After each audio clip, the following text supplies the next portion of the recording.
Жасыл экономика және G-Global'ды дамыту коалициясы компаниялар мен кәсіпорындар арасындағы Жасыл кеңсе 2021 үшінші республикалық байқауының қорытындысы жарияланды.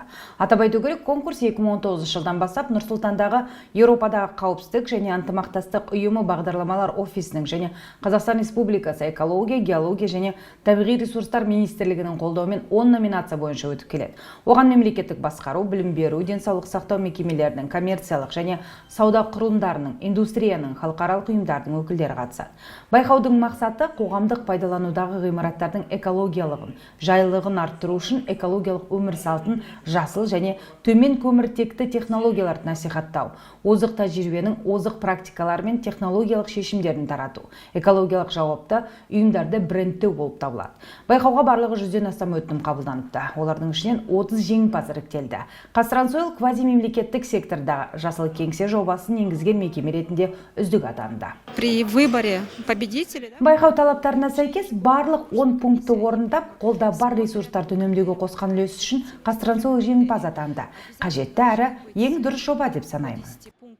2019 жылы біздің компания Қазмұнайгаз ұлттық компаниясы акционерлік қоғамы компаниялар тобы арасында бірінші болып Жасыл кеңсе тұжырымдамасын енгізді. Жоба бүгінге дейін сәтті. Компания кейіннен кәдеге жарату үшін қалдықтарды бөлек жинауды жүргізеді. Әр кабинетте макулатура жинауға арналған экобокстар орнатылған.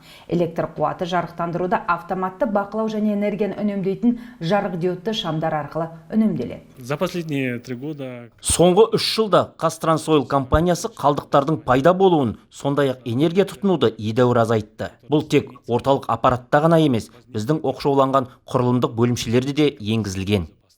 Әріптестер мұндай марапаттар одан әрі дамытуға ынталандыратын мойындайды. мы будем повышать нашу экологическую ответственность, улучшать наши экологические... Біз экологиялық жауапкершілігімізді арттырамыз, экологиялық көрсеткіштерімізді жақсартамыз. Әрине, біз экологиялық таза, экологиялық жауапты компания ретінде көшбасшылық ұстанымдарымызды сақтауға тырысамыз. Әріптестерімізді жаңа жеңісімен құттықтаймыз. Меруерт Палмаханова, Ботагөз Марабаева, Мұрат Уақбаев, корпоративті телеарна.